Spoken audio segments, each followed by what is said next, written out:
Кыргызстандын жаңы борбору кайсыл өрөөнгө көчөт деп ойлойсуз? Бул тууралуу азыр кыскача айтып беребиз, а сиз болсо каналга катталганды унутпаңыз. Бардыгыңыздар билгендей, Бишкек шаарыбыздын көйгөйлөрү толтура. Коомдо азыр ар кандай талкуулар болгондуктан Кыргызстанга жаңы борбор керек болуп жатат. Бул жерде Бишкектин көчүрүшүн кажети жок. Андан көрө жаңы борборду Кыргызстандын ортосуна жайгашканы дурус болмок. Биринчиден, бул чоң долбоор жаңы мегаполисти заманбап шарттар, жаңы технология, инфраструктура менен курулуп жана өлкөбүздү бардык аймактар менен толук өз ара байланышты камсыз кылууга мүмкүнчүлүк бермек. Негизи бул келечектин шаары болмок. Экинчиден, жаңы борбор жаңы жерге курулса, ал жерде эл аралык аба майданы, темир жол, метро жана унаа жолдор салынып, чет мамлекеттик инвестор, спонсорлорго жол ачылмак. Бул экономикабызга абдан чоң салым болмок. Албетте, мындай мүмкүнчүлүктөр Кыргызстандын ички дүн продукциясын 5 эсеге чейин көтөрүлмөк. Ошону менен бирге административдик борбор башка жакка жылганда Бишкек шаарынын калкы кыйла азаймак.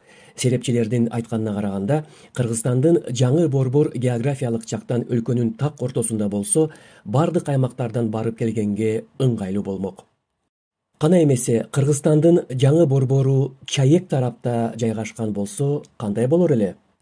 Мисалы, Чаектен Бишкекке чейин 240 чакырым, Балыкчыга 180, Таласка 256, Жалал-Абадка 376, Ошко 480, ал эми Баткенге чейин 700 чакырым түзөт экен. Орто эсеп боюнча жаңы борборго айтылып кеткен аймактардан 5 сааттан 7 саатка чейин жетсе болот экен. Айтмакчы, жаңы түндүк-түштүк альтернатив жолу быйыл ачылат. Эң негизгиси, бул чоң долбоор ишке ашса, Кыргызстандын түндүк менен түштүк географиялык жактан байланыштырат. Экономиканын кубаттуулугу өсөт, улуттук өнүгүүгө эбегейсиз инвестициялар тартылмак. Жана ошондой эле ар тараптагы аймактагы элдер бири-бири менен тыгыз байланышып, кыргыз элибиздин ынтымагы бекемдемек.